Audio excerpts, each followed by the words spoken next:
Hello everybody. Gusto mo bang maging isang accredited pollution control officer or PCO? Madali lang po 'yan. Turuan ko po kayo. Sa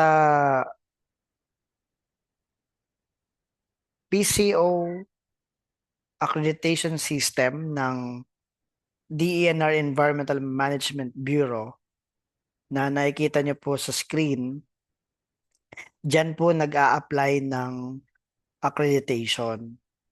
Ang unang step po para ma-accredit tayo bilang isang pollution control officer ay gumawa po ng account. So dito po sa online accreditation system, mag-sign up tayo dito ng account. Lagay natin po yung personal email. Sa halimbawa, 1@gmail.com at yung ating desired password para sa ating account. The quick brown fox jumps over the lazy dog. Retype password. The quick brown fox jumps over the lazy dog. Then tick I agree and then push this button, register. And there will be a notification from EMB, a link para i-activate po yung ating account. After successful registration and activation of your account, pwede na kayo ngayong pumasok sa system. So dito po sa PCO accreditation system, para makapasok, ilalagay lang natin yung ating email and password. So lagay natin kung ano po yung nirehistro ninyo na email at yung inyong password. Bakit kailangan mag-rehistro? Kasi ngayon, ang application nga ng accreditation is through online. At doon po sa application system, doon po tayo mag-fill up ng application form. Ang tawag nga lang natin doon ay profile. So, doon po sa online accreditation system, kailangan po nating fill upan and then mag-upload ng pertinent document. So, mula dito sa system, kailangan natin fill upan anong mga information na kailangan. And of course, select natin yung region. For example, region 4A, name of establishment, kung alin po yung establishment na nire-represent ninyo, no? Yan. Pipiliin nyo po dito, is-select ninyo yung inyong establishment. Okay? And then, kailangan po dito, yung inyong website kung meron. Kung wala naman, put not applicable.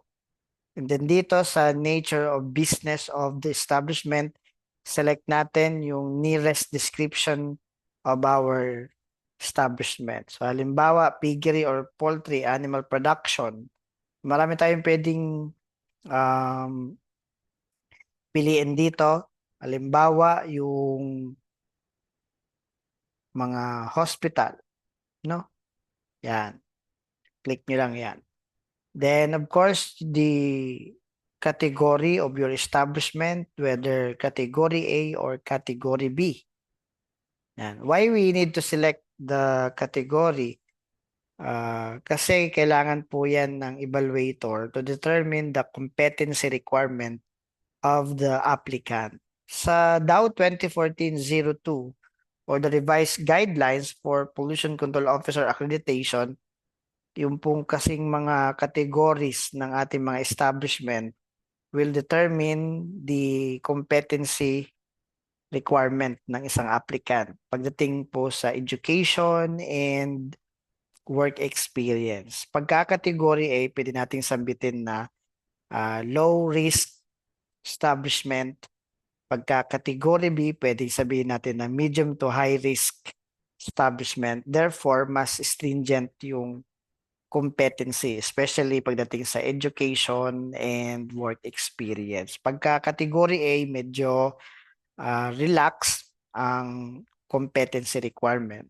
Pero valid pa din yung requirements na yan. Like, dapat naman merong technical know-how at medyo taas na rin ang employment period sa kumpanya or sa establishment na kanyang i-represent. Na po, sa Section 8 ng DAO 2014-02, naka-specify dito yung mga basic requirements for accreditation. One is the application fee amounting to 500 pesos. So mura lang ang accreditation fee sa Pollution Control Officer, 500 pesos po. And of course, with the supporting documents needed for accreditation, subject to evaluation gaya ng appointment letter of the PCO, the curriculum vitae, the notarized affidavit of joint undertaking of the PCO and the managing head, the certificate of PCO training, at kung licensed professional, yung pong kanyang PRC ID card. So, doon po sa application, sa online accreditation system, yung categorization ng establishment dapat madeklara to determine the competency requirement of the PCO. So for example, category B, next is the telephone number kung meron man po. At syempre, yung ating employment status full-time. Kasi nga naman nakalagay po sa Section 6 ng DAO 2014-02, ang isang PCO ay dapat full-time employee of the establishment. So dapat full-time. And the current position, usual kasi ang mga ganitong position, yung PCO is just additional designation or assignment. May mga regular or concurrent position. Halimbawa, chief of hospital. Okay? Marami mga plant manager. May mga designation. So, marami pang mga iba't ibang position sa ating kumpanya. Kung anong position nyo, halimbawa din ay HR manager. Ano? At ikaw yung ginawang PCO. And the number of years in current position, let's say for example, 15 years. And dito sa baba, meron po tayo ditong tatlong documents na kailangang i-submit in compliance with Sections 8, Section 8 of DAO 2014-02. We have the letter of appointment. So ilalagay natin, i-upload natin dito yung appointment letter signed by the managing head. Gaya din dito, kailangan din yung notarized affidavit of undertaking. Lalagay din po natin yung notarized affidavit of undertaking sa system at yung certificate of employment bilang full-time employee ng establishment. So after ma-complete yung information, yung attachment, at yung profile sa accreditation system, we can now submit our application. As mentioned earlier, yung pong amount ng accreditation fee ay 500 pesos. Pwede po nating bayaran yan through Land Bank LinkBiz portal. So pwedeng hindi na kayo pumunta sa cashier ng EMB Regional Office. No, pwede kayong gumamit nitong Land Bank LinkBiz portal para sa electronic payment. So dito, pwede tayo magbayad. Ang merchant name po na babayaran natin ay ang Environmental Management Bureau Central Office. Yan. Continue.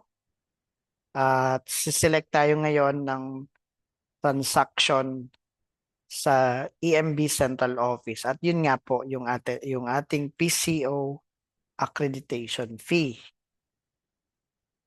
Yan. So kapag select natin yung transaction, lagay na natin yung mga required information para makapagbayad at mag-generate po ito ng one-time PIN para makapag-debit syempre sa ating land bank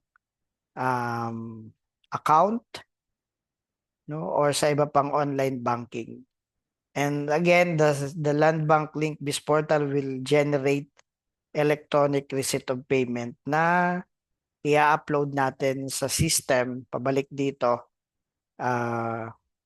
para mabayaran nga, patunay na nabayaran na nga yung application fee amounting to 500 pesos. And just wait for 20 working days para ma-approve ang ating application for accreditation.